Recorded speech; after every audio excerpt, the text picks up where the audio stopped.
সম্মানিত দর্শক শ্রোতা মণ্ডলী, আপনারা এই মুহূর্তে দেখতেছেন যে আমরা রয়েছি বর্তমান বাংলাদেশের উত্তরবঙ্গের এক বহুত সৃষ্টি ব্রিজের কাছে, যেটা আপনারা অনেকেই চেনেন হয়তোবা, যে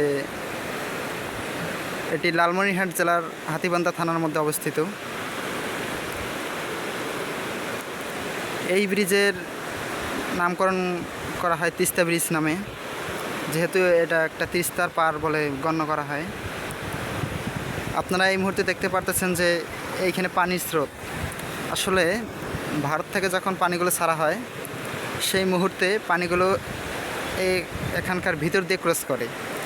এইখানে এই যে আপনার গেট রয়েছে, গেট দ্বারা ছেড়ে দেওয়া হয়, এই পানি আবার এই দিক দিয়ে যায়।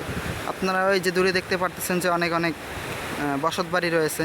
এই বসতবাড়িগুলো এই তিস্তার পানির মধ্যে খুবই ভয়াবহতা আর কি রূপ নেয়, যেখানে অনেক মানুষের বিঘায় বিঘায় সম্পত্তি, জমি, বাগান, বাড়ি, বাসভবন প্রত্যেকটি আর কি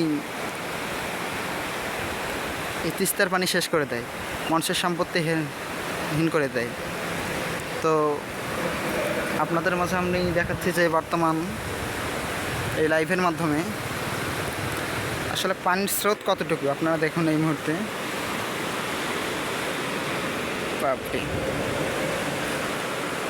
তো আপনারা যারা এইখানে আসেননি আরেকবার এসে যাবেন, দেখে যাবেন আমাদের এই তিস্তা ব্রিজটি।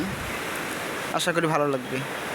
ধন্যবাদ। সবাই এই চ্যানেলটিকে সাবস্ক্রাইব করে দিবেন, ফলো করে দিবেন, সাথে পাশে থাকবেন। Thank you.